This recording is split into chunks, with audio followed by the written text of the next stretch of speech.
백운기, 정확한 분석, 날카로운 시각. 백운기가 하면 다르다. 여러분 안녕하십니까? 백운기입니다. 현충일 휴일 잘 보내고 계십니까?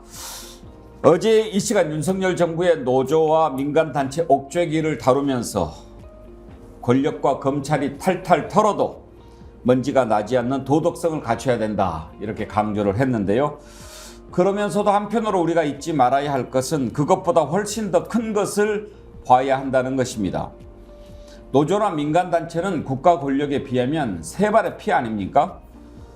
회계의 투명성을 문제 삼아서 노조와 민간단체를 압박한다면 국민 세금을 쓰는 정부는 예산을 제대로 집행하는지, 쓸 곳에 쓰는지, 몰래 나쁜 짓을 하지는 않는지 항상 눈 뜨고 지켜봐야 합니다.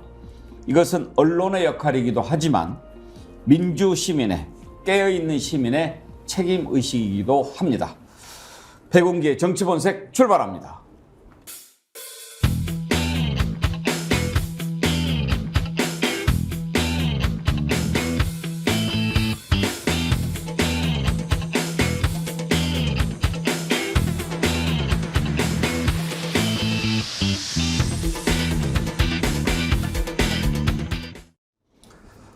오늘 함께할 네 분 패널 소개하겠습니다. 정기남 조선대 개건 교수, 김유정 전 의원, 이현주 전 의원, 박진형 민주연구원 부원장 나오셨습니다. 어서 오십시오. 안녕하세요. 반갑습니다.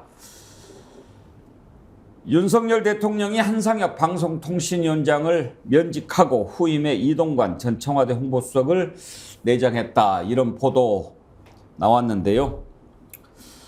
민주당이 이동관 전 수석이 만약에 방통위원장에 지명이 된다면 모든 방법을 통해서 언론 탄압을 저지하겠다고 벼르고 있습니다. 지금 고민정 의원이 민주당의 언론자유특별위원장을 맡고 있는데요. 언론 탄압의 장본인을 다시 불러와서 언론 자유의 생명줄을 끊겠다고 으름장을 놓고 있다, 이렇게 비판하고 있고, 이재명 대표도 윤석열 정권의 독선과 오만, 횡포가 극에 달했다. 노동자를 상대로 마구잡이 폭력을 휘두르더니 이제는 언론에 재갈을 물리려고 공영방송 장악에 나섰다, 이렇게 비판했습니다.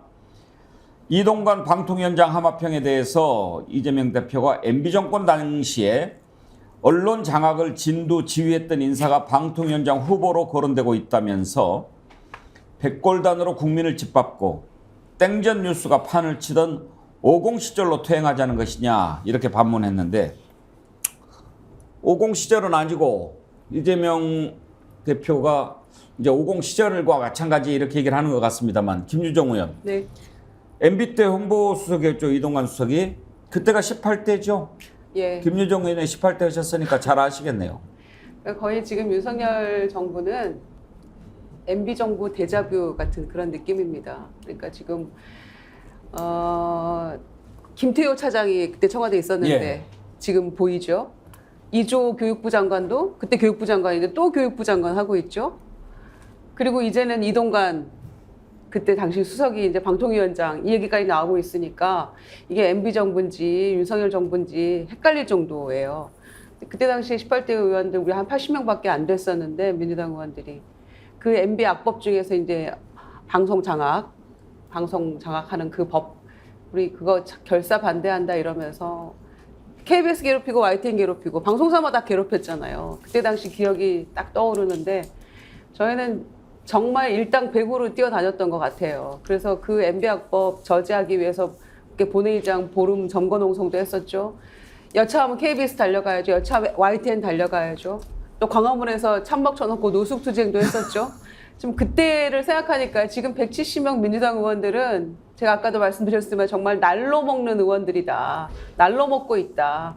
도대체 왜 170명이 못 싸우는지 정말 저는 알 수가 없고요. 지금 윤석열 정부 이제 이동관 만약에 방통위원장까지 된다고 하면 도대체 임기 2달 남은 한상혁 방통위원장을 그렇게 무슨 수를 써서 뭐 중립이 뭐 우려된다는 둥 그 중립성을 운운하면서 지금 쫓아낸 거 아닙니까? 그런데 가장 편파적인, 누구보다도 정치 편향적인 MB 정권의 홍보 수석이었던 이동관을 지금 방통위원장에 앉힌다? 정말 이건 어불성설이고요. 있을 수도 없는 일입니다. 이게 어떻게 이렇게 날이 갈수록 후퇴할 수 있습니까? 수석도 수석 나름이죠. 정말 대통령과의 관계 이런 걸 고려해 보면 뭐 정말 수석 타이틀만 달고 있는 사람도 있고 당시에 제 기억으로는 왕의 남자 이렇게 불렸어요. 이현주 의원은 19대 20대 국회의원 하셨잖아요. 네. 이동관 수석하고 이렇게 겹친 게 있나요? 없죠. 어. 네, MB 때는 제가 국회의원이 아니었으니까요. 다만 이제 그냥 시민으로서 지켜봤었죠. 근데 제가 지금 윤석열 정부하고 MB 정부를 비교를 하면 MB 정부 때 굉장히 국민들이 못마땅했던 부분들, 비민주적인 이런 것들이 있지 않습니까?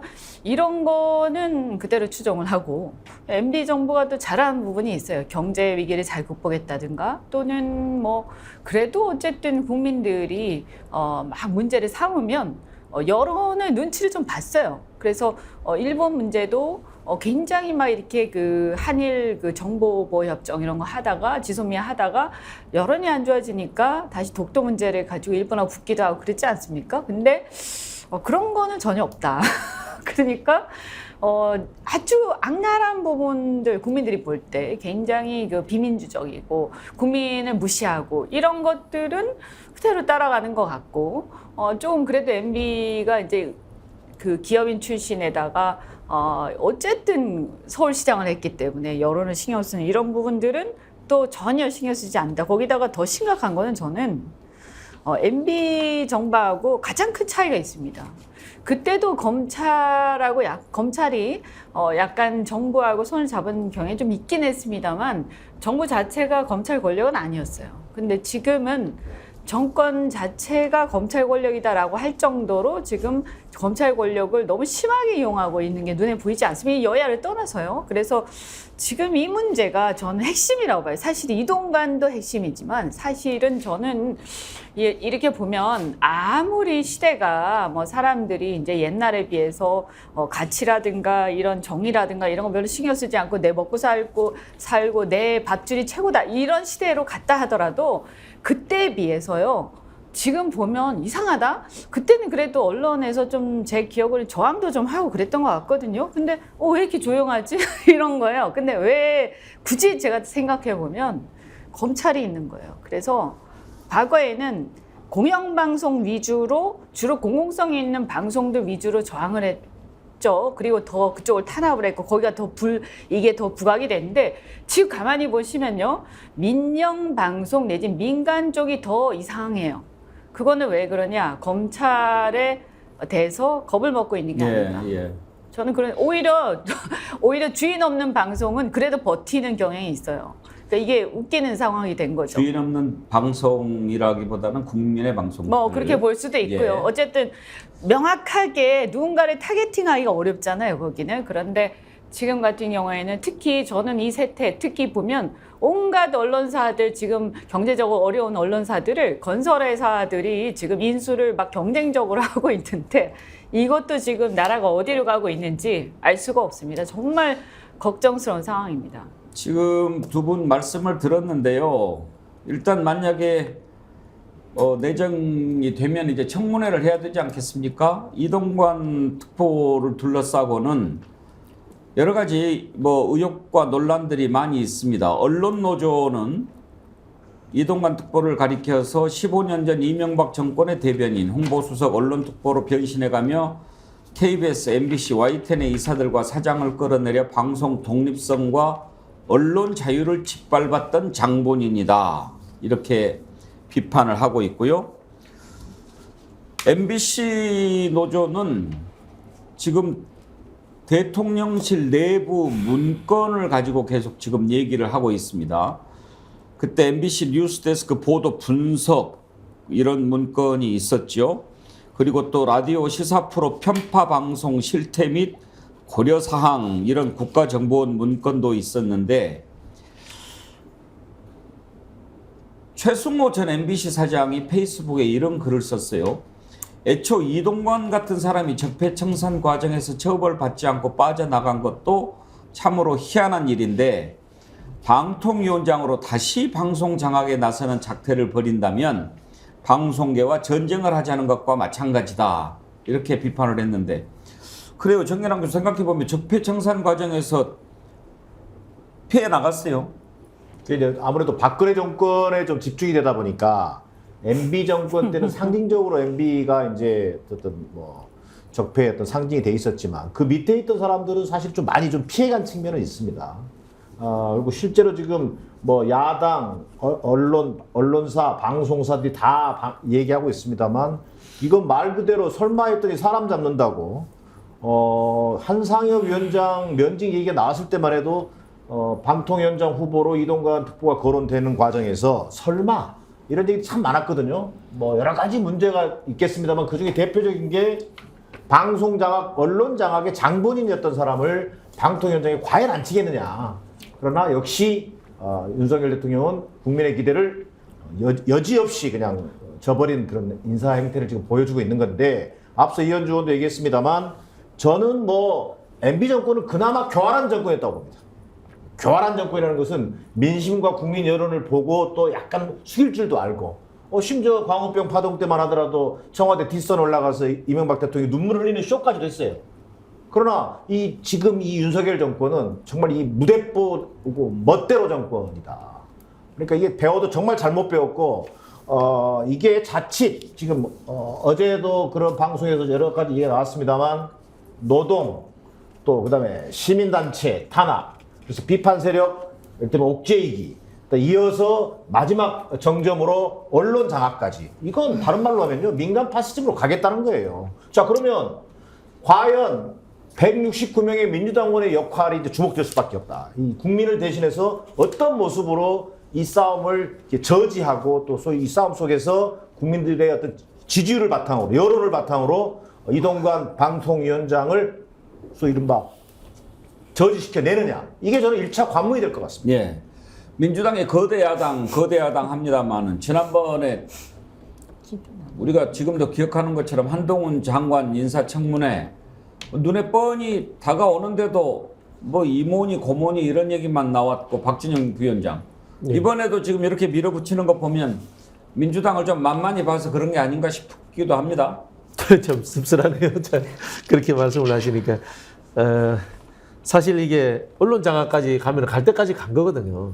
히틀러가 괴벨스를 찾아낸 격이거든요. 지금 상황이. 그러면은 민주당은 당의 명운을 걸고 싸워야 됩니다. 아까 우리 김유정 의원님 말씀하셨습니다만은 저도 18살 때 손가락이 부러졌습니다. 그 당시에 손가락이 부러졌고요. 요즘 이제 그 민주당의 지지자들이 열성 지지자들이 특정 과일에 빗대서 비판하는 박병석 의원님 그때 손목 부러졌습니다. 그 정도로 그 81명의 국회의원들이 죽도록 싸웠습니다. 죽도록 싸웠기 때문에 국민들이 그걸 인정해 주셨던 거예요. 인정해 주셨던 건데 지금 169명의 국회의원들은 뭘 하는가? 2배가 더 되잖아요. 네, 2배가 딱 2배네요. 되는 그 말씀 드리고 싶고요. 한편으로 돌아보면 이런 생각이 듭니다. 공영방송 지배구조 문제 왜 문재인 정부 때 해결하지 못했던가? 종편 문제 왜 해결하지 못했던가? 그러고 나니까 정권이 넘어가고 나니까 다시 다른 쪽에 칼이 돼가지고 민주당에 지금 칼을 겨누는 이런 상황이 되고 있지 않습니까? 말씀하신 적폐청산도 마찬가지입니다. 박근혜 대통령 쪽에만 집중을 해가지고 결국은 이 언론 문제라는 것이 종편 문제라는 것이 이명박 정부 때 다 잉태된 건데 왜 거기에 대해서는 손도 못 댔던가? 참 뭐 그런 여러 가지 아쉬움들과 그리고 또 앞으로 어떻게 해야 될지라는 그 우려가 도착가 됩니다만은 야당이 언론을 뺏긴다는 것은 뭡니까? 국민의 눈과 귀를 뺏긴다는 뜻이거든요. 그건 민주주의가 없다는 뜻입니다. 이거는 정당의 명운을 걸고 막아야 되는 것이고요. 국회에서 그냥 비판한다, 목소리 내는 차원으로 이거 해서야 될 문제가 아닙니다. 이건 말씀하신 것처럼 히틀러 체제로 가는 전조입니다. 종편 만들어준 사람이죠, 이동관 수석이. 예. 그렇죠. 그러면은 종편 입장에서 보면은 이동관 수석이 은인이죠. 은인이죠. 그러니까 할아버지네. 누군가는 우통 벗고 싸워야 된다 민주당이 진짜 이러고 있으면 안 된다 이런 얘기도 하시던데 정말 이거는 목숨 걸고 저는 청문회에 임해야 된다고 생각해요. 과방위에서 하게 될 텐데 정말 작전을 잘 짜서 너는 이거 맞고 너는 이거 맞고 해서 정말 물 흘러가듯이 이렇게 흐름대로 제대로 이걸 해야 되잖아요. 그런데 지난번에 법사위 같이 정말 국민을 실망시키면 정말 또 유야무야 넘어가죠. 그러니까 김은혜도 그때 청문회를 통과 못한다고 하더라도 청와대 대변인. 대통령이 임명을 해버릴 텐데 그래도 이 여론을 조금 만들어가고 국민들이 정말 안 되겠다라는 이렇게 하면 대통령을 압박할 수 있는 어떤 방법이 인사청문회에서 제대로 밝히는 건데 정말 목숨 걸고 이건 이번에는 만약에 내정이 되면 해야 된다고 생각하고요. 이동관 하면 딱 떠오르는 게 뉴라이트 떠오르잖아요. 친일, 극우 이런 것들 다 떠오르잖아요. 정말 MB 때 이 이념 논쟁의 도가니 속으로 정말 국민들을 끌어들였던 장본인인데 이런 사람을 또다시 전면에 내세워서 지금 보십시오. 나라 살리고 국민 살리고 해야 되는 게 대통령이 해야 될 몫인데 야당 때려잡고 노조 때려잡고 시민단체 때려잡고 언론 때려잡고 때려잡는 데만 지금 그 혈안이 되어 있는 이 정부의 모습을 보면서 마침내는 이동관까지 나오는 거잖아요. 그래서 다시 이렇게 후퇴해버린 이 모습을 민주당이 정말 제대로 해야 됩니다, 이번에. 지금 이동관 특보 국회 인사청문회 준비에 들어갔다고 하는데요. 뭐 이제 뭐 MB 정부 때 했던 언론 장악 여러 가지 논란들 다 청문회에서 이제 다시 다뤄지겠죠. 근데 또 하나 지금 나오고 있는 의혹이 있습니다. 아들 학폭 문제가 있는 모양인데요. 이건 어느 정도 검증이 됐는지 모르겠습니다. 지난번에 정순신 변호사죠. 국가수사본부장 낙마했을 때 그때 아들 학폭 문제로 낙마하지 않았습니까? 그때 한동훈 장관이 그런 얘기를 했어요. 제가 알았다면 그냥 넘어가지 않았을 것이다. 정부가 알고도 인사를 밀어붙인 거라면 하루도 안 돼서 철회했을 리가 없다. 그때 당시에도 정연한 교수, 한동훈 장관하고 정 변호사하고 사법연수원 동기잖아요. 그렇습니다. 그래서 몰랐겠느냐 그런 얘기를 했는데 이번에는 만약에 학폭 문제가 사실이라고 한다면 이 말하고는 어떻게 되는 거예요? 완전히 배치되는 거죠. 그리고 학폭 사건을 지금 현재 저도 뭐 구체적인 그 실태, 그러니까 정순신 아들의 학폭 사건에 비해서는 훨씬 더 심각한 문제였다는 정도만 확인됐고 내용은 제가 지금 뭐 말씀드릴 정도만큼의 정보를 가지고 있지 않습니다만 이미 이동관 그 당시 언론사 부장이죠. 언론사 간부의 아들 학폭 문제는 뭐 어찌 보면 만천하에도 알려진 사건이다. 그 당시 익명으로 처리했을 뿐이기 때문에 그 말은 다른 말로 하면 이미 인사 자료에는 이동관 그 소위 방통위원장 내정자의 어떤 그 아들 학폭 문제의 심각성이 그대로 드러나 있다. 결국 그렇게 되면 한동훈 장관도 그때 정순신 아들 학폭 사건 문제 때문에 자기는 몰랐다는 건데 이것은 이미 다 기정사실로 돼 있고 알고 있는 내용이에요. 그렇다고 한다면 지금 인사추천 과정에 있는 대통령실의 어떤 공직후보자 추천 과정을 보면 뭐 인사기획관, 또 인사비서관, 공직기관 비서관, 마지막 그 총괄 인사검증관리단을 책임지고 있는 법무부 장관, 이 네 사람의 책임은 고스란히 드러나게 돼 있습니다. 그러니까 곧 드러날 거짓말을 이미 정순신 사건 때 본인이 그걸 면피해보고자 했던 얘기라고 하는 것이 조만간 인사청문회를 통해서 드러날 것으로 확신하고 있습니다. 한동훈 장관이 지난번에 알았다면 그냥 넘어가지 않았을 것이다 라고 했으니까 이번에도 그 부분 인사검증을 어떻게 하는지가 매우 주목이 됩니다. 장경태 민주당 최고위원이 이 부분을 최고위원회에서 거론했던데 한번 들어보실까요?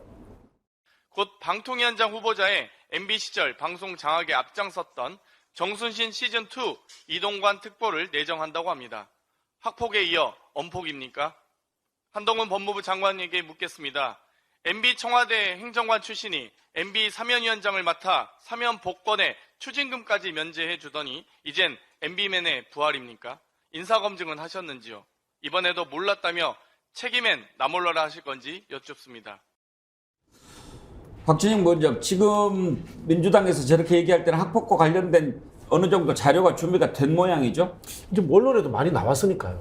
뭐 이런 걸 수집하는 것은 어려운 일이 아니다 이런 생각이 드는데요. 지난번에 이제 정순신 건도 보면은 이 한동훈 장관이 몰랐다면 그 직무유기 아닌가요? 언론에 그 당시에도 언론에 나왔던 건데, 자, 언론에 나왔던 것에 대해서 인사검증단에서 이 검색해서 찾아내고 정보를 찾아내는 것은 기본이 아닙니까? 그걸 안 했다면 저는 직무유기다 그런 생각이 들고요. 만약에 또 이제 둘이가 동기인데 그걸 또 알면서 모른 척했다. 그럼 이게 또 뭡니까? 또 위증인가요? 뭐라고 표현해야 될지 모르겠습니다만은 저는 민주당이 한동훈 장관에게 이런 부분들에 대해서 정말 인사검증단을 제대로 운영을 하고 있는지, 이게 이제 시행령 통치로서 법을 어겨가면서 한다라고 비판을 했지 않습니까? 그러면은 법을 어겼다라고 이야기하면은 장관에 대해서 법률적 조처를 저는 해야 된다고 봅니다. 이번에 이동관 그 내정자 관련해가지고 청문회 하는 과정에서 인사검증단의 역할까지도 저는 같이 싸잡아가지고 전면적인 투쟁을 할 수 있는 그런 준비로서 삼아야지, 이걸 뭐 언론에 한 줄 나가는 용어로 최고위원회에서 메시지 낸다. 국민들도 이제 지칩니다, 이제. 경고 그만하세요. 경고해도 들을 정권도 아니고요, 사실 이 정권이. 국민들 그 경고에 대해서 이제는 그 경고가 나간다면 뭡니까? 우리가 보통 개인들의 시비 붙다가도 그거 아닙니까? 서로 말싸움하다가 안 되면 주먹 다짐이라도 하는 거 아닙니까? 그죠? 그렇게 보여야지 시원해지는데, 지금 저는 좀 민주당이 보이는 형태는, 저도 구성원이지만은 조금 좀 약하다, 아쉽다, 이런 생각이 듭니다. 그런데 이현주 의원 보시기에 어떠세요? 청와대 시절에는 민정수석에서 인사검증을 하지 않았습니까? 네. 근데 지금은 이제 그게 넘어갔잖아요. 그건 좀 제대로 하고 있는 것 같습니까? 아니 뭐 윤석열 정부 들어서 인사한 것들을 보면 이제 인사에서 하도 문제가 많이 되니까 아예 인사 자체를 자주 안 하는 것 같긴 한데, 그래도 하는 것마다 지금 문제가 되고 있잖아요. 근데 그 문제 되는 게, 저는 사실 근본적으로 인사검증단이나 이런 데는 아예 사실은 그냥 허수아비 아닌가, 그냥 의례적인 그 지나가는 어떤 통과 의례 같고요. 실제적으로는 대통령하고 몇 명이서 그냥 마음대로 하는 것 같아요. 그러니까 뭐 어떤 절차라는 게 과연 있는 건가 싶을 정도로 굉장히 사적인 인사들을 하고 있다. 몇몇 사람들을 그냥 처음부터 찍어서 그냥 하는 것 같다. 뭐 이거를 여러 풀을 놔두고 검증을 해가지고, 그런데 검증이 부실해서 이 사람들이 통과됐다가 아니라, 저는 처음부터 그냥 이 사람 하자, 저 사람 하자라고 해서 찍어서 하는 것 같다. 그래서 인사 시스템 자체가 없는 것 같아요. 그러니까요. 지금 대통령실에서 공직 후보자 추천하고 검증하는 면면을 보면 복두규 인사기획관, 이원모 인사비서관, 이시원 공직기강비서관, 김유정 의원, 예. 다 검찰 출신이에요. 다 검찰 출신이에요. 그래갖고 이렇게 엉터리로 인사 관리하고 인사할 것 같으면, 검증도 제대로 못하면서 할 것 같으면 뭐하러 굳이 민정수석실은 없앴나, 그렇게 반문할 수밖에 없는 거죠. 그러니까 무조건 그 문재인 정부 시절에 했던 거는 다 없애겠다, 더 잘하겠다라고 해서 만든 게 그 법무부의 인사정보관리단 만든 거 아닌가요? 그런데 이렇게 기계적으로 해놓고 본인이 말하지 않으면 우리가 알 방법이 없다, 이런 얘기하는 한동훈 장관 이야기 들으면서 분통 안 터질 수 있겠습니까? 고작 그 정도 하려고 굳이 민정수석실 없애가지고 이렇게 엉터리 인사, 내 맘대로 인사 할 거였으면 안 하는 게 낫죠. 그러니까 그 어떻게 보면요, 인사 시스템도 애초에 없고요. 그냥 그렇다고 그 어떤 시스템에 사람은 갖다 넣어야 될 거 아닙니까? 그러니까 만만한 검사 몇 명 넣은 것 같다, 이렇게 말씀드리고요. 또 뭐 다른 것도 다 마찬가지. 지금 언론관도 사실 제대로 된 언론관도 없다. 지금 이 정부에서 국방도 그렇고 외교도 그렇고 시스템에 의해서 돌아가는 게 과연 있냐? 저는 아예 너무 이렇게 눈높이에 높게 보고 이 정부를 평가하면 안 된다라는 생각이 들어요. 근데 지난번에 정순신 변호사 낙마했을 때요, 이시원 공직기강 비서관이 그런 얘기했어요. 지맘대로 하고 가장 큰 책임은 최종 인사 검증을 하는 공직기강 비서관이다. 책임을 피할 생각이 전혀 없다. 그래서 책임졌습니까? 안 졌죠. 아니 그 말은 본인의 책임을 얘기하면서도 결국은 자기는 윗선이 아니다라는 얘기예요. 아니 대통령과 한동훈 장관이 있는데 왜 내가 책임져? 이게 본인이 책임이 자기가 개선상이 있다라고 하는 걸 분명히 하면서도 설마 나를 자르겠냐? 저는 이런 그 생각이 작동했다고 보여집니다. 지금 이게 얼마나 심각하냐면요. 앞서도 두 분도 말씀하셨습니다만, 저는 이제 입법과 행정을 통한 방송 장악 시나리오가 이제 완성되는 시점입니다. 자, 과방위원장에 장제원 앉혀놨습니다. 사실상 집권 여당, 소위 대통령의 스피커 역할을 마다하지 않고 있습니다. 자, 입법부에서의 어떤 방송 장악, 언론 장악의 한 축을 이루게 될 겁니다. 자, 거기다가 행정, 방통위원장은 행정 아니겠습니까? 방통사무를 총괄하는 방통위원장의 이동관이 만약에 앉게 된다면 말 그대로 입법, 행정을 총괄하는 투톱 시스템을 만드는 거예요. 자, 이걸 만든 뒤에 싸운다? 자, 윤석열 정부의 의도는 뭡니까? 총선 전에 방송 장악 시나리오를 완벽하게 만들어서 총선에 임하겠다라고 하는 생각일 텐데 이걸 지금부터 이번 인사청문회 과정에서 쓰러뜨리지 못하면 정말 더 어려운 싸움을 하게 될 거다. 그런 의미에서 민주당의 역할이 대단히 저는 지금 중요하게 부각될 수밖에 없는. 왜? 윤석열 정권 아무리 말로 해도 또는 상식에 입각해서 문제를 제기해도 되지 않기 때문에 결국 이번 인사청문회 과정이 그런 전투의 과정이 돼야 되고 학폭 문제를 다시 한번 전면에 드러낸과 동시에 방송 장악 음모에 대해서도 국민들이 진짜 이 소름 끼칠 수 있도록 저는 그 실상을 이렇게 국민들에게 알리고 그것이 윤석열 정권의 어떤 축이 무너질 수 있는 하나의 계기를 꼭 만들어내야 된다고 저는 생각합니다. 조금 다른 문제긴 한데 제가 최근에 보니까 후쿠시마 오염수 관련해 가지고 보수 언론들의 사설이나 이런 칼럼들 내용이 굉장히 우호적으로 바뀌었어요. 예. 예. 근데 이거는 우리 국민들 여론조사를 보면 80% 이상이 반대하잖아요. 그래서 저는 지금 이 상황은 뭐냐. 국민들이 80% 이상이 반대해도 언론을 장악해서 그냥 끌고 가겠다. 그러니까 이거는 민심에 역행하겠다라고 선언한 거예요. 근데 이 상황에서 저는 야당이 제가 이런 얘기해서 그렇지만 이런 상황이면 아마 앞으로 공천 때도 여당 내부도 공천이고 나발이고 없고 그냥 멋대로 할 거고요. 그냥 제 예상입니다만 아마 이런 예상이 거의 맞더라고요. 그다음에 야당하고도요. 총선 때 언론을 장악해서 완전히 그 여론을 왜곡시키면서 여론조사 기관들도 엄청나게 압박할 거예요. 그러면서 이 검찰의 힘으로 이번 총선은 저는 사활을 걸고 할 것이다. 그러면 사활을 걸고 이것이 넘어가면 이제 끝나는 거예요. 그래서 저는 이 문제는 여야의 문제도 아니고 좌우의 문제도 아니고 대한민국의 어떤 헌법 정신과 이런 어떤 민주주의를 지키고자 하느냐 이거에 대한 심각한 각성을 하고 저는 어떤 비상 상황이 아닌가 이런 생각이 듭니다. 언론 장악 의도가 있는 거죠. 예, 다분히 뭐 그냥 노골적이잖아요. 뭐 그건 의도라기보다는 너무 노골적으로 그냥 드러내놓고 하고 있는 것이고 대통령이 뭐 취임 이래로 가장 많이 했던 단어가 이제 자유, 그 다음에 시스템 이런 얘기 많이 했잖아요. 국가 시스템 이야기 했는데 인사 문제부터 모든 것이 주목구구지 뭐 하나 시스템 따라 돌아가는 거 있습니까? 지난번 오발령 사태도 그렇고요. 그러니까 주목구구 내 맘대로 하면서도 자유를 외치는데 그거는 나만의 자유인 것이고 시스템은 내가 정하면 그것이 시스템이고 그러니까 모든 게 주목구구식인데 국정 운영을 이런 식으로 하니 나라가 제대로 돌아갈 리가 있겠습니까? 그러니까 이게 심각한 문제다 보는 것이고요. 그리고 행정부 수반으로서의 어떤 통치만을 하는 것이지 그야말로 정치는 실종됐다는 게 대통령의 태도만 봐도 알 수 있는 거잖아요. 그래서 매우 더 심각해지고 있다고 봅니다. 문제가 있는데도 임명하고 임명해서 문제가 더 커지니까 낙마되고 그렇게 해서 책임감을 느낀다. 책임 의식을 느낀다. 그게 무슨 책임입니까? 159명의 청춘이 압살을 당했어도 고작 경찰서장, 구청장 책임을 묻는 그런 정부 아닙니까? 그런데 뭐 최근에 용산구청장 뭐 석방 신청을 했더라고요. 뭐 머리가 어지럽다고. 네, 안에서 뭐 공황장애처럼 와서 뭐 보석 해달라 지금 그러고 머리 있더라고요. 어지럽다고 교도소에서 힘들다고 나온다면 교도소에 있을 사람이 몇 명이나 있을까요?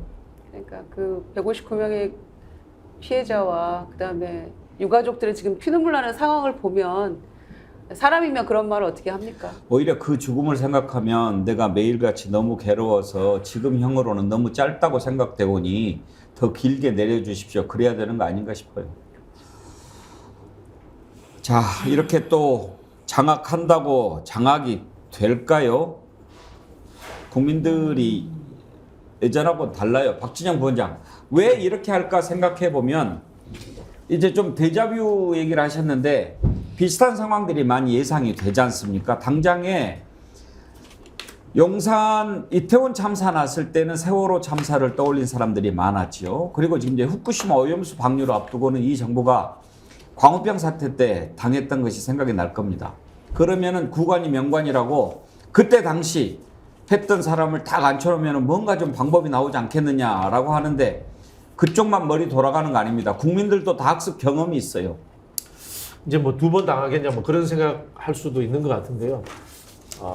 이런 것 같아요. 그 윤석열 대통령이 검찰총장 시절 그다음 서울지검장 시절에 가장 타겟이 박근혜 정부였기 때문에 박근혜 정부 때 인사들은 타겟이 돼서 거의 다 이제 정치권에서 매장된 상황이 되니까 결국은 다시 이 보수 쪽 사람들을 쓰려고 하다 보니까 MB 쪽 사람들을 쓴 게 아닌가 그런 생각이 들고요. 그리고 이게 그 검찰 특수부 정권이잖아요. 어떻게 보면은 검찰 특수부 정권이 검찰 시절에도 언론과는 그래도 우호적 관계를 나름 유지하려고 했다. 그런 이 과거의 이야기들이 있기 때문에 그 당시부터 저는 이동관 수석하고 관련이 있었을 것이다. 어떤 뭐 인과관계가 있었을 것이다. 이런 추측을 해봅니다. 그런 사람들을 데리고 와서 쓰는 것이 아닌가 그런 생각이 들고요. 제가 앞에서 이제 검찰 특수부 정권 이야기했는데 이거 역으로 거슬러 올라가면은 전두환 노태우 때 하나의 정권하고 똑같은 겁니다. 이거는요, 그 우리가 전통적인 의미로 보는 진보냐 보수냐 이런 것도 아니고요. 권력 욕에 사로잡힌 특정 이 직업군들의 이 엘리트들이 해프닝성으로 정권을 잡은 거예요. 이거 우리 저기 스픽스에서 늘 이야기하는 것처럼 진보와 보수의 문제가 아니고 상식의 문제로서 접근해가지고 국민들이 여기에 대해서 심판해 주셔야 돼요. 한번 봅시다. 예. 근데 이제 그렇게 저도 좀 어느 정도 공감하는데요. 그 과거에 이제 박근혜 대통령이 탄핵당하고 그 직후와 이런 상황들을 보면 사실은 이제 저는 그때 보수에 있지 않았기 때문에 내부를 자세히는 모릅니다만 보수 내부의 권력 투쟁이 있었거든요. 그래서 MB 정권 쪽의 사람들이 오히려 탄핵 이후에 이 적폐 청산하는데 초기에는 굉장히 우호적이었단 말이에요. 그리고 이제 그런 관계들을 가지고 보면 실은 이제 이게 과연 제대로 된 적폐 청산이었냐. 아주 웃기는 어떻게 보면 그냥 권력 투쟁의 변형에 불과했다. 그래서 당시에 보면 어떤 개혁을 기치로 해서 그 개혁에 찬성하는 세력들을 다 연대를 해서 이거를 어떤 진영의 문제로 하지 않고 제대로 나라를 보고 해결해 갔었어야 되는데 이제 그때 잘못한 게 네 편 내 편 갈라가지고 우리 편끼리 해먹자 이렇게 가다 보니까 그때 검찰하고 손을 잡고 이 검찰이 사실은 머리 꼭대기 올라간 거 아닙니까? 저는 그것의 어떤 후과가 지금 오고 있는 거라고 생각을 해요. 그러면 앞으로도 마찬가지예요. 이걸 극복해 나가는 과정에서 그 문제를 극복하지 못하면 또다시 반복된다. 그러면 지금 민주당이 어쨌든 제1야당이가 굉장히 중요한데요. 이 민주당이 이런 상황에서 자신들의 어떤 기득권만 계속 주장을 하거나 크게 보지 않고 어떤 이것을 권력투쟁의 관점에서만 이것을 접근하게 되면 그것은 저는 내년 총선도 그렇고 그렇게 만만치 않을 거라는 생각이 들어요. 그래서 전 국민들의 어떤 여론을 폭발시키는 상황들이 왔는데 그것은 자기를 내려놓는 데에서부터 시작하는 거다. 뭐 제가 뭐 구체적으로는 말씀 안 드리겠지만 어쨌든 여러 가지 전선의 문제를 진영을 넘어서는 상황을 이끌어냈을 때 어떤 큰 변화가 가능하지 않겠나. 한번 봅시다. 예, 봅시다. 참고로 윤석열 대통령이 지난 2일에 방통위 사무처장에 조성은 감사교육원장을 임명했는데 이 조성은 방통위 사무처장이 그동안 경력이 감사원 혁신평가 담당관실 감사관, 금융기금 감사국 제1과장, 산업금융감사국장, 방송통신 경험이 전무한 사람이에요. 그런데 특이한 게 MB정부 청와대 민정수석실의 공직기강 비서관실 행정관이었어요. 이 시기에 이동관 특보가 후보수석을 했고 한동훈 장관이 그때 당시 민정수석실의 선임 행정관이었고 이랬네요. 예. 자, 그 밑에 김은혜 대변인이었죠. 그때 당시 민정수석실 홍보수석 선임 행정관 이렇게 딱 있었던 사람들이 이제 이렇게 하겠다고 하는 건데 이걸 검증을 했다, 어떻게 했다라고 얘기할지 정말 궁금합니다. 한번 봅시다. 예? 봅시다. 예. 그 간단한 게요. 이명박 대통령 시절에 살만하다 이렇게 이야기했습니다. 윤석열 대통령이. 그리고 BBK 수사도 그 흔히 위안부와 문개는 또 검사기도 하고 그랬습니다. 그때 청문회 때 국회의원 누구였죠? 이철희 국회의원. 이철희 나름 이제 문재인 대통령 칭찬해 줄 줄 알고 그렇죠. 어떤 정부 때 제일로 검사하기 편했냐고 그랬는데 거기다 대고 MB 때가 제일 좋았다고 그러지 않았어요? 그렇습니다. 그래서 이철희 의원이 당황하던 모습이 눈에 선합니다. 그때 이제 사실은 그때는 검찰이 전면에 나서진 않았지만요. 실질적으로는 정권하고 굉장히 밀착돼 있었어요. 그때 한상대 검찰총장 시절이었죠. 그래서 그것이 이제 노무현 대통령과 그 주변에 대한 좀 과잉 수사 내지는 그 개망신 주는 이런 망신 주기식 수사하고 언론 플레이하고 연결이 됐던 거고요. 그러니까 그때 이렇게 돌이켜 보면 검찰이 본격적으로 정치 전면에 나서기 시작한 게 MB 때 아닌가. 예. 자, 이동관 방통위원장 과연 어떻게 청문회를 통과할 것인지도 지켜보도록 하겠습니다. 오늘 현충일이라서요. 윤석열 대통령의 안보 관련된 생각들. 지난 1년 윤석열 정권 안보를 뭐라고 표현할 수 있을까요? 무능, 혼란, 혼돈. 이거 외에 다른 무슨 표현이 있는지 한번 광고 나갈 동안에 한번 생각 한번 해 보십시오. 광고 듣고 이어가도록 하겠습니다.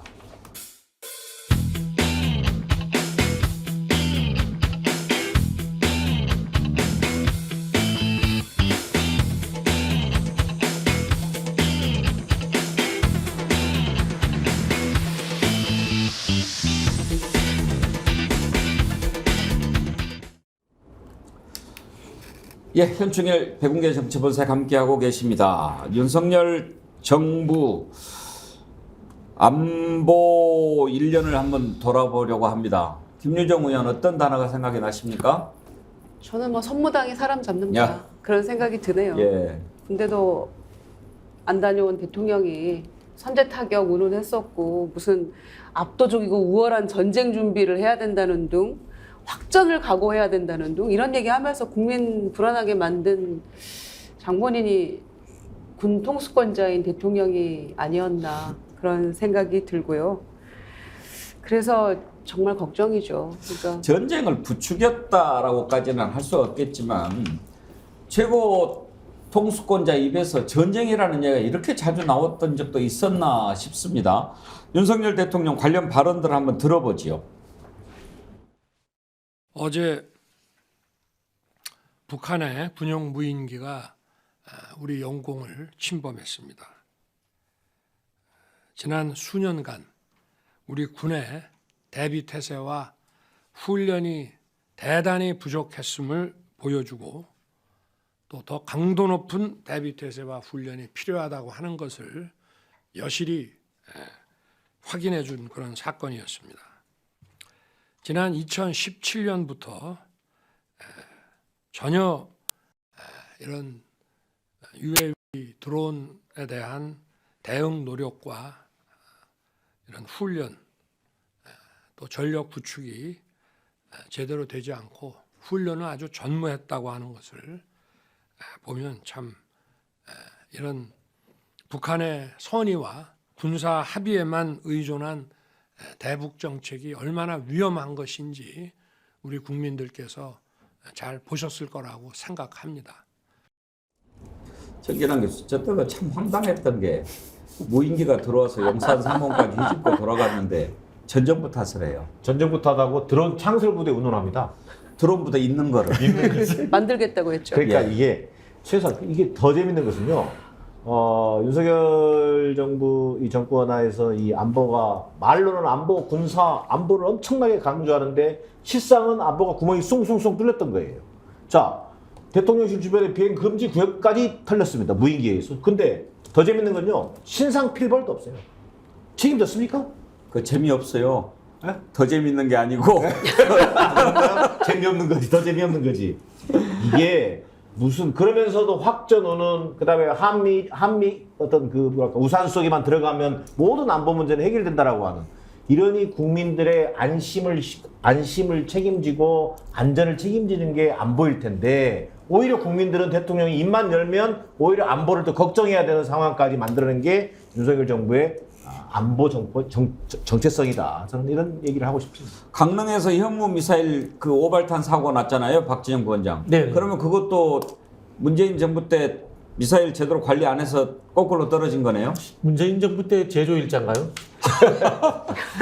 저는 뭐 이 뭐라고 합니까? 윤석열 대통령의 안보관, 외교관 이런 부분에 대해서 그냥 관이 없다고 생각합니다. 솔직히 말씀드려가지고 관이 있는 게 아니고요. 그냥 김태효예요. 그냥 김태효라고 봅니다. 뭐 김태효에 의한 김태효를 위안이라고까지는 모르겠지만 김태효에 의해서 모든 것이 작동되고 있다 이런 생각이 들고요.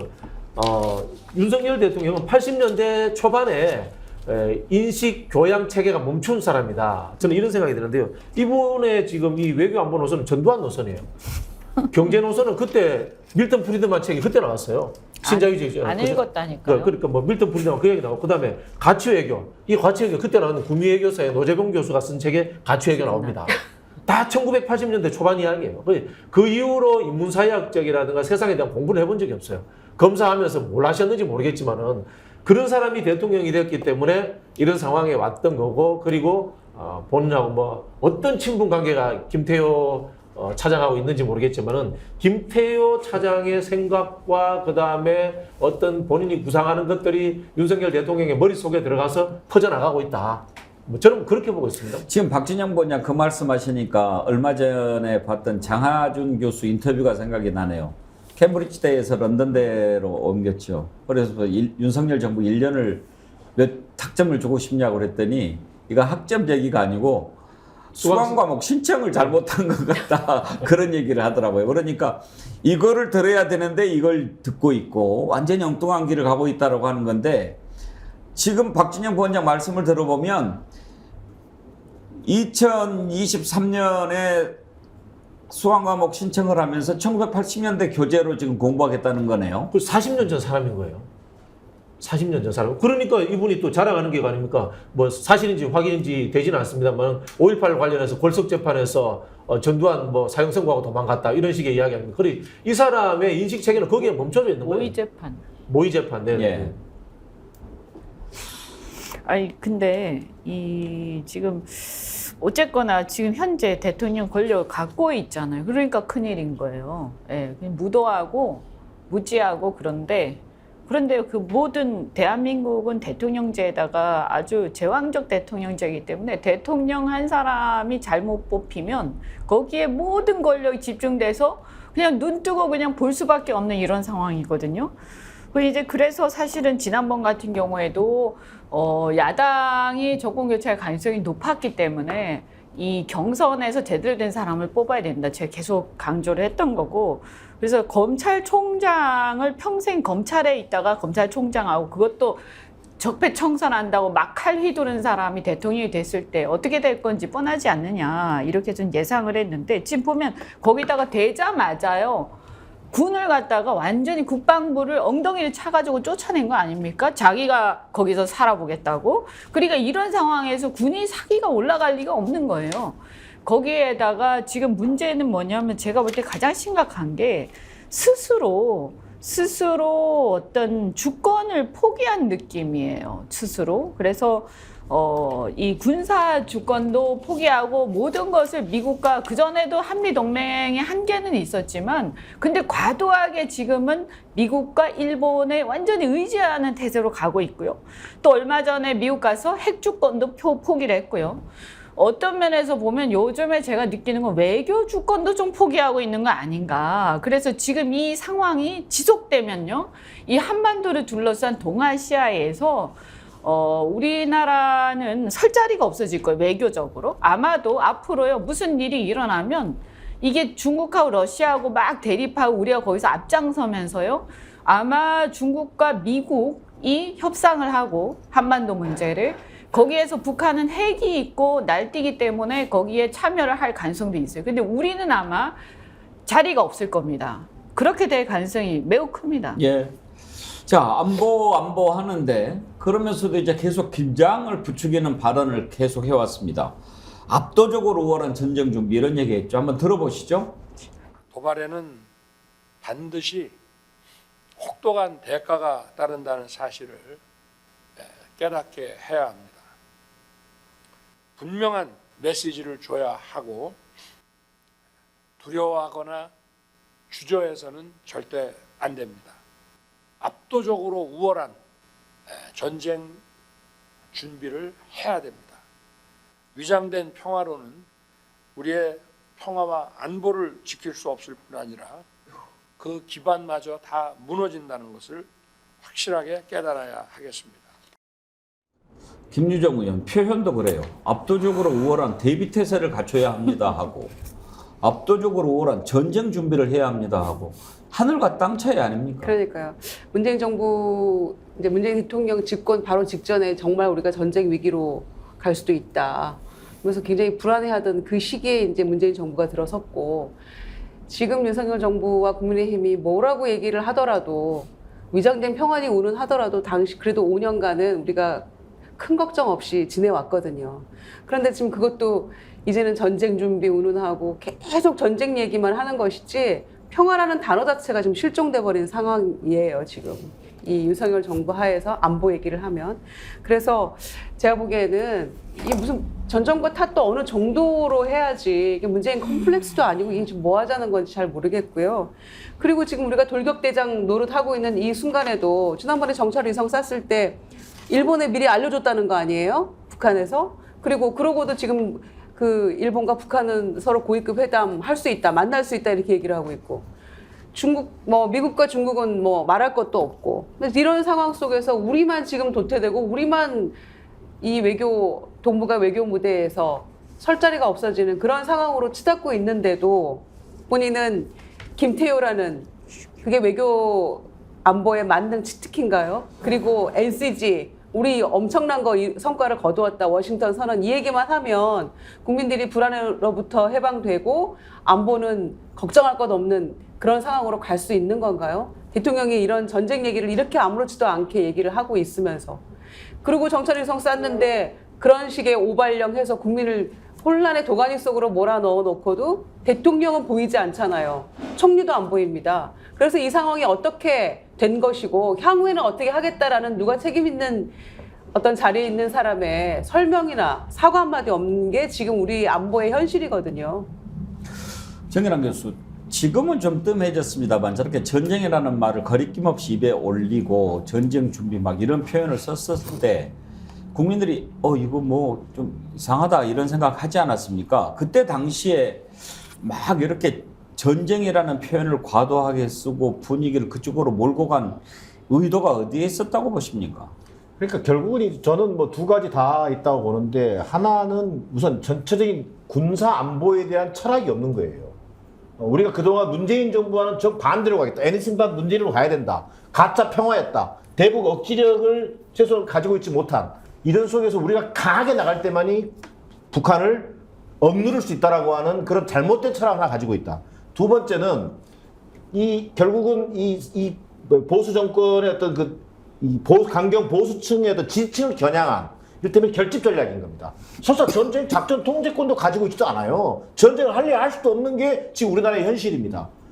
본인이 이것을 계속 전쟁을 언급함으로 해서 보수 강경층 역시 윤석열 대통령이 강한 지도자다. 뭔가 안보와 이 대북한 문제에 관한 한 완벽하게 이 사람이 리더십을 보여줄 것 같다라고 하는 이미지를 제공함으로 해서 보수 지지층 결집에 일정하게 도움을 받고자 했던, 저는 그 두 가지 의도가 맞물려 있다고 생각합니다. 저렇게 분위기를 공포 분위기 비슷하게 몰고 가면서 정작 안보 위기 관리 시스템은 어떻게 다졌는지는 우리가 또 살펴보겠습니다만은, 이현주 의원 생각하시기에 저렇게 좀 조장을 했을 때는 뭔가 의도가 있었지 않았겠어요? 아니 뭐 말씀하신 대로 지지층 결집도 있고요. 근데 제가 볼 때는요, 그냥 허세가 강하신 것 같아요. 허세? 네, 그러니까 실제로 그러면 과연 우리가 강하게 뭐 압박한 게 있나 북한에? 없습니다.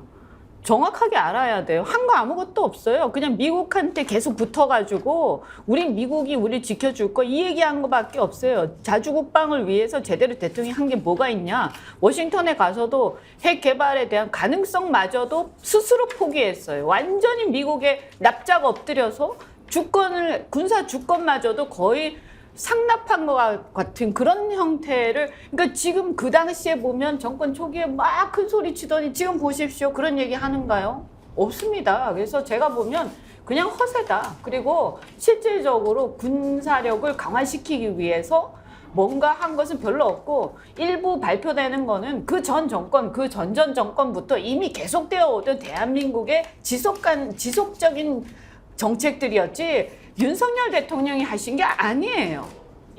누리호도 마찬가지예요. 근데 뭐 자기가 한 것처럼 그렇게 얘기합니까?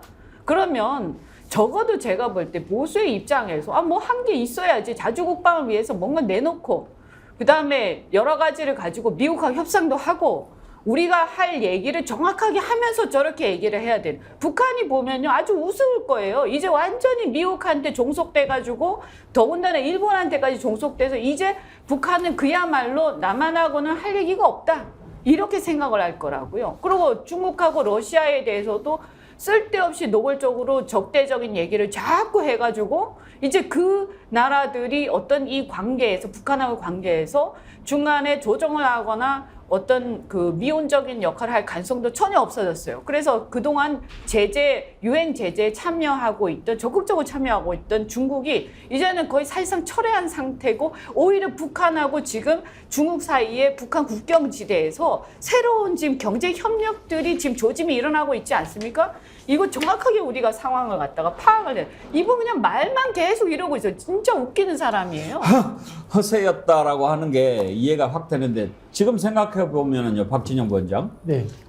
지난 1년 윤석열 정부의 안보, 외교, 국방 이쪽으로 보면 로드맵이 뭔가를 모르겠어요. 그러니까 인수위원회가 일단 있을 거 아닙니까? 그러면 인수위원회에서 새 정부의 외교 안보 방향은 어느 쪽 이렇게 잡고 이제 구체적인 실행 계획을 짤 텐데 일단 인수위원장을 안철수 위원장을 맡겨놨잖아요. 네. 그리고는 안철수 위원장하고 서로 들여다보지도 않았잖아요. 네. 그러니까 인수위 따로 정부 따로 가는 거죠. 인수위에서 어떤 로드맵을 갖고 있는지 우리는 알지 못해요. 그리고 이 정부의 외교안보 로드맵은 도대체 어떤 것인지도 알지를 못해요. 정권을 집권하는 이제 이유가 없는 거죠. 어쩌다 보면 권력인 거죠. 한번 우리 지난 정권들의 한 1년 후를 생각해 봅시다. 문재인 정권 때 소득주도 성장 논란이 있습니다. 박근혜 정부 때 창조경제 논란이 있습니다. 이명박 대통령 때 4대가 뭘 하려고 했어요. 그린 뉴딜 뭐 하려고 하다 보니까 마찰이 있었단 말이에요. 이 정권은 하는 게 뭡니까? 뉴스를 채우는 것이 수사, 감사, 압수수색 이것만 채우고 있는 정권인 거예요. 그래서 정권을 잡아서 나라를 어떻게 운영하겠다는 기본 비전을 갖추지 못한 사람들이 정권을 잡았다. 이렇게 저는 뭐 말씀드릴 수밖에 없고요. 이현주 의원님 말씀에 제가 빗대서 이야기하면 이 정부는 보수 정권도 아니다라는 이야기를 하신 거예요. 보수 정권이라고 하면 한국에서 첫 번째 전략적 상호주의라는 이야기를 꺼내야 됩니다. 북한 문제에 대해서. 북한이 어떤 도발을 하면 상응하는 것에 대해서 경제적인 조치를 하겠다. 제재든지 무기 체계든지 응징 체계든지. 근데 말만 하고 없습니다. 그게 없는 거예요. 그 다음에 안보가 제대로 준비가 안 됐습니다. 그리고 또 자주성이 없습니다. 이건 보수 아니라는 이야기예요. 보수 아니라는 이야기다. 그럼 뭐냐? 치킨 호크 정권이다. 치킨 호크. 닭인데 매인 것처럼 큰 소리만 친다. 또 광인 전략이다. 결국 뭡니까? 제가 거슬러 가보니까 이명박 정부도 비슷했던 것 같아요. 경제 문제는 좀 했지만은 이명박 정부조차도 경제 외의 어떤 국가 안보라든가 외교 전략이 제대로 없었거든요. 결국 뭐냐면 뭐라고 합니까? 사적 이익 추구, 권력 추구를 위한 반사기꾼 정권 비슷한 느낌, 이런 느낌들이 들어요.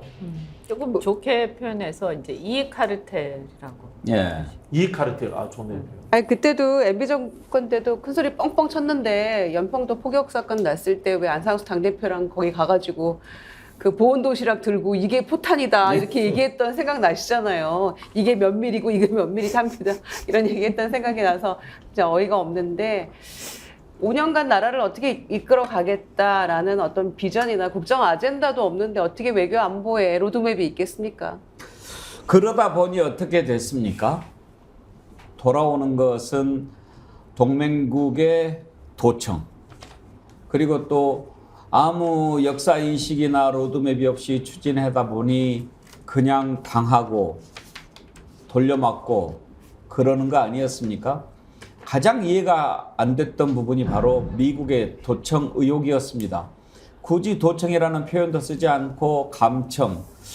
그러다 보니 미국 앵커한테 친구끼리 도청합니까? 이런 질문까지 듣는 지경에 이르렀습니다. 그때 당시에 안보실 차장이 뭐라고 얘기했는지 한번 들어보실까요?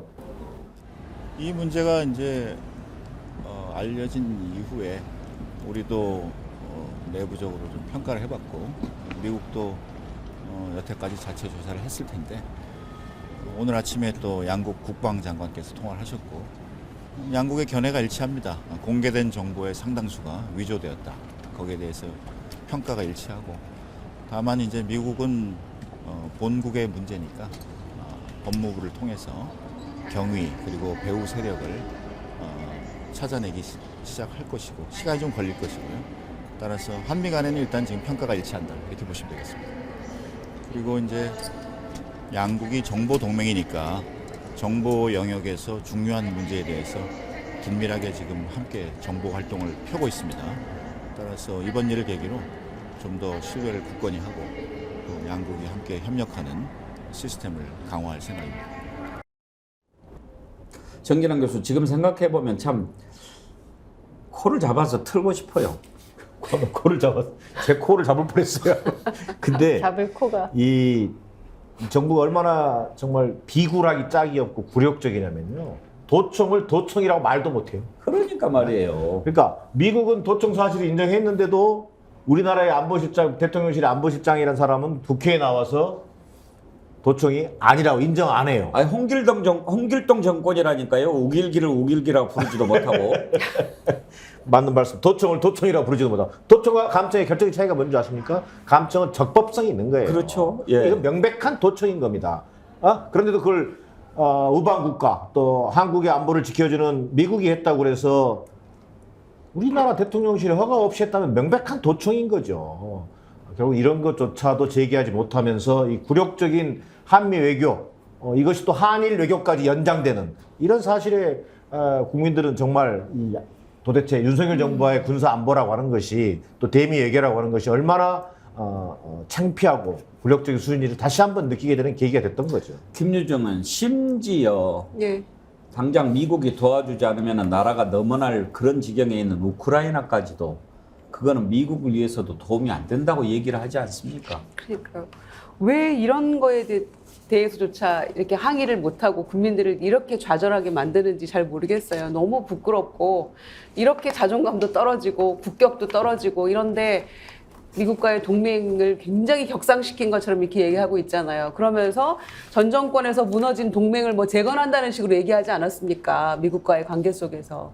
그래서 더 기가 막히는 것 같고요. 그리고 이런 상황에서 오발령 났을 때 지금 그래서 현충일 날 아침 10시에 묵념 사이렌 놀라지 말아라 이런 얘기까지 나오고 있는 거 아닙니까? 미리 지금 언론 보도로 안내를 하고 있더만요. 네, 놀라지 말아라. 너무 부끄러운 일이에요. 그런데도 뭐가 이렇게 당당한지 제대로 말도 못하면서 이게 어떻게 동맹관계가 회복된 거고 더 수준이 높아진 겁니까?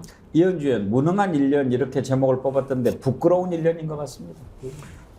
뭐 우리가 부끄러울 필요는 없죠. 네, 제 생각에. 부끄러움은 국민의 몫이다. 이걸 하도 많이 들어가지고. 네, 국민들이 부끄러울 필요는 없고요. 예, 어쨌든 저는 대통령을 잘못 뽑은 거죠. 저는 저 경선 때 지지 않았습니다만 어쨌든 국민의힘에도 상당한 저는 책임이 있을 수밖에 없다 이런 생각이 들고요. 근데 문제는 지금 앞으로인데 아까도 앞서서 얘기했지만 지금 언론 지형이 지금도 안 좋은데 저는 걱정하는 게 이제 완전히 우리가 전혀 그동안 보지 못했던 아주 황당한 상황들을 보게 될 수도 있어요. 언론에 대해서. 그렇게 됐을 때 과연 이런 상황을 언론 지형이 나쁜 상황을 국민들이 극복할 수 있을까? 이것을 잘 걸러서 볼 수 있을까 좀 걱정이 되고 지금 어쨌든 앞으로 저는 이 윤석열 대통령 때문에요. 우리 외교안보 문제에서 상당히 무너진 부분을 복원하는데 상당히 시간이 걸릴 것이다. 그리고 한 5년 안에 이 경제안보 문제도 바로잡지 못하면 우리가 실기할지도 모른다. 이 골든타임을 놓칠지도 모른다. 이런 생각 때문에 예. 굉장히 좀 초조한 생각이 들어요. 박지정 부원장, 윤석열 정부 외교안보 1년을 돌아보면서 가장 이렇게 좀 떠오르는 단어가 뭘까 해보면 국격인 것 같아요. 네. 바이든 날리면 아니겠습니까? 바이든 날리면으로 전 세계에 이제 히트를 쳤고, 아, 이분의 품격이 대통령으로서의 부족하구나라는 것을 이제 전 세계에 보여준 거죠. 이현주 의원님 말씀에 전적으로 동의가 되는 게, 민주주의 문제에서는 대한민국 국민이 위대합니다. 우리 촛불혁명을 만들어냈던 국민들이고요. 국민들의 힘으로 다시 세울 수 있다, 이런 생각이 듭니다만은, 외교 안보 문제는 외국과의 문제입니다. 그런 부분에서 무너지면은 다시 세워 올리는데 몇십 년이 걸릴지 모릅니다. 또 더 위험한 것은 경제입니다. 이명박 대통령이 민주주의를 퇴행시키고 수많은 악업들을 했습니다만은, 경제만큼은 나라가 망할 지경까지는 몰고 가지 않았거든요. 지금 반도체 문제 심각하거든요. 여기에 대해서 여야의 문제가 아니고 국민 생존의 문제, 재벌과 노동자의 문제가 아니고 국가 구성원 모두의 문제라서 우리가 좀 관심을 가지고, 결국은 모든 사람들이 연대해서 윤석열 대통령의 이 무지몽매한 통치에 저항하고 그 대안을 찾는 그런 흐름들이 만들어져야 되겠다, 그런 생각입니다. 어쩌면 윤석열 정부 외교 안보 국방 그 1년이 어땠는가를 상징적으로 보여준 사건이 바로 지난번 오발령 사태 아니었을까 싶습니다. 새벽잠을 깨웠는데 국민들이 갑자기 울린 사이렌 소리에 잠을 깨서 재난경보 문자를 받죠. 피하라는 겁니다. 어디로? 어디로? 왜? 또 왜 무슨 일인데? 불났나? 포탄이 떨어졌나? 이런 거를 아무 설명도 해주지 않고, 사실 전쟁이 나면 서울은 피할 데도 없잖아요. 어디로 가라는 겁니까? 하다못해서 각 지역별로 어느 지역에 사신 분은 어디 학교로 모이라든지, 어디 가까운 지하철역 몇 번이 안전하다든지 얘기를 해줘야 될 거 아닙니까? 그것도 역시 네가 잘못했어 그렇게 하고 말지, 아직도 책임지는 사람은 없습니다. 서울시가 발령했으니까 서울시 책임이야, 서울시가 알아서 해, 그러는 걸까요? 오세훈 시장은 또 뭐 그럴 수도 있는 거 아닙니까? 이런 식으로 이야기했다가 지금 혼나고 있죠. 오세훈 시장 얘기 들어보죠.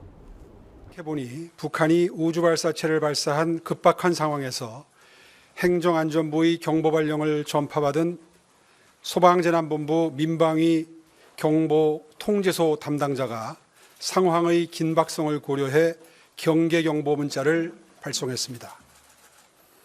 북한이 통상 동해로 발사하던 것과 달리 이번에는 남쪽으로 발사한 상황에서 1천만 시민의 안전을 책임져야 하는 서울시로서는 즉각 조치가 필요하다고 판단하여 경보를 발령한 것입니다. 북한이 서해상으로 로켓을 발사했을 때 서울을 비롯한 수도권 일대가 상황을 예의주시해야 할 필요가 있다고 판단하여 경보를 발령했다는 것입니다. 이번 긴급 문자는 현장 실무자의 과잉 대응이었을 수는 있지만 오발령은 아니었다고 판단됩니다. 안전에는 타협이 있을 수 없고 과잉이다 싶을 정도로 대응하는 것이 원칙입니다. 김여정 의원, 저 말에 동의가 되십니까? 아니, 절대로 동의가 안 되죠. 그러니까 행안부에서 17개 시도에 다 내려보낸 거라면 미심쩍으면 한번 확인하면 되잖아요. 그거 6시 32분에 내려보낸 거였는데 우리가 받은 문자는 6시 41분이었거든요. 새벽에. 그러면 이게 사태 파악이 정확하게 안 된다고 하면 전화 한 통이면 해결할 수 있는 문제 아니었을까요? 그런데 이렇게 온 국민을 혼란에 빠뜨리고 그 와중에 이제 서울에 혼자 와 있는 뭐 아들, 딸들은 또 부모님 생각에 울고 나 어떻게 되는 거 아니냐 걱정해서 통화하고 어머니를 업고 지하철로 뛰었다는 분도 있고 이런 상황이거든요. 그런데 과잉 대응이라는 거는 대응이 필요하면 정부에서 알아서 국민들 안전을 위해서 하면 되는 것이고 적어도 국민들을 혼란스럽게 만들지는 말았어야 되는 거죠. 그리고 나서 지금 어느 지역에서는 실제로 막 그 방송도 나오고요. 사이렌 계속 울리고 이랬던 지역들이 다수인데 서울에서도 그것도 또 그 지자체마다 천차만별이었어요. 구마다. 그런 상황이었는데 과잉 대응이었고 오발령은 아니었다라고 시장이 혼자 주장하면 뭐합니까? 이미 혼란에 다 빠져가지고 우리는 우왕좌왕하고 있고 놀란 가슴을 진정시킬 방법이 없잖아요. 그런 상황이었는데 끝나고 나서도 누구 하나 책임지는 사람이 없어요. 이 정권은 책임이 실종된 정권이에요. 그래서 대통령은 그날 오후에 어디서 어떻게 보고를 받아서 이건 앞으로 이런 일이 없도록 하겠다라고 국민들을 진정시키는 일을 해야 되는 게 대통령의 역할 아닌가요? 그런데 오후에 사회복지 관련해가지고 그 한가하게 복지 관련 이야기를 뭐 30몇 분 동안 혼자 계속해서 얘기했다는 거 아닙니까? 전문가들 모아놓고. 지금 그런 지경인데 총리도 어디 있는지 모르겠고 누구 하나 책임지는 사람 없고 그럼 향후에는 같은 일이 반복되면 어떻게 시민들은 대처를 해야 되는가? 이러이러한 메커니즘에서 이러이러한 시스템으로 이렇게 작동이 될 겁니다. 그럼 그때는 이렇게 대피를 하시면 됩니다. 이런 얘기도 없어요. 그러니까요. 지금. 저는 지금이라도 이렇게 오발령 사태가 딱 났으면 어차피 뭐 이제 그때 다행히 별일이 아닌데 잘못됐으니까 앞으로는 이런 일이 일어나지 않도록 어떻게 해야 되겠다는 것 하나는 나와야 되고 그 다음에 실제로 이런 위기 상황이 닥쳤을 때 그러면 이번 기회에 한번 좀 정리를 해서 어떻게 합시다라는 것이 2, 3일 뒤에는 나올 줄 알았어요. 지금까지도 아무 얘기가 없어요. 그러니까 일주일 됐는데 우리는 향후에는 어떤 일이 일어날지를 또 몰라요. 왜냐면은 북한에서 이번에는 쏜다 하고 쏜 거였잖아요. 미리 알려준 거였는데. 그러니까 정기란 교수, 대통령이 무능해서 중앙 정부를 믿을 수가 없다면 지방 정부라도 좀 믿을만 해야 될 그렇습니다. 텐데. 그러니까 이게 중앙정부, 지방정부 할 것 없이 참 내일 모레 한 3일 뒤에요. 또 만약에 북한이 정찰위성을 쏴가지고 무슨 문제가 생겼다 치세요. 뭐가 바뀐 게 있을 것 같습니까? 저는 없을 것 같아요. 무슨 얘기냐면 전시 상황이면 더 엄청난 일이었었고 두 번째는 현재 지방정부, 총리실, 뭐 예를 들면 행안부 이 모든 게 시스템으로 움직이지 않고 있다는 얘기지 않습니까? 이것은 컨트롤 타워도 없다는 얘기예요. 최소한 앞서 얘기했던 것처럼 책임 소재가 파악이 되고 그 다음에 이를 어떻게 개선하겠다는 것이 신속하게 논의돼서 정말 이 대피 구호 문자만 하더라도요. 저는 일본 것을 그대로 본받아서라도 좀 배워야 한다고 생각합니다. 얼마나 구체적입니까? 심지어 초등학생이 읽어도 들어도 이해할 수 있는 수준의 대피 요령이 제시돼야 한다는 거예요. 그렇죠. 초등학생도 살아야죠. 살아야죠. 아니 60대, 70대 할아버지 할머니가 봐도 이해할 수 있어야 되고 자 이런 식으로 좀 구체적이고 세밀한 지금 대책이 필요한 시점에 나 몰라라 또 이런 일이 있겠냐 이러다가 정말 있어서는 안 될 일이었지만 이태원 참사도 있었던 거예요. 정보, 경찰, 소방, 지자체 다 손 놓고 있었던 거 아닙니까? 컨트롤 타워가 없습니다. 이현주연, 그러니 각자 도생 이런 얘기가 나오는 거 아닙니까? 지금 뭐 국제사회도 약간 그런 분위기가 팽배한 데다가 국내에서는 뭐 더한 상황이죠. 근데 제가 봤을 때는 제일 심각한 게 지금 정부가요 국민 눈치를 전혀 안 봐요. 그게 가장 심각한 문제가 아닌가. 다시 한번 말씀을 드리지만 이 후쿠시마 있지 않습니까?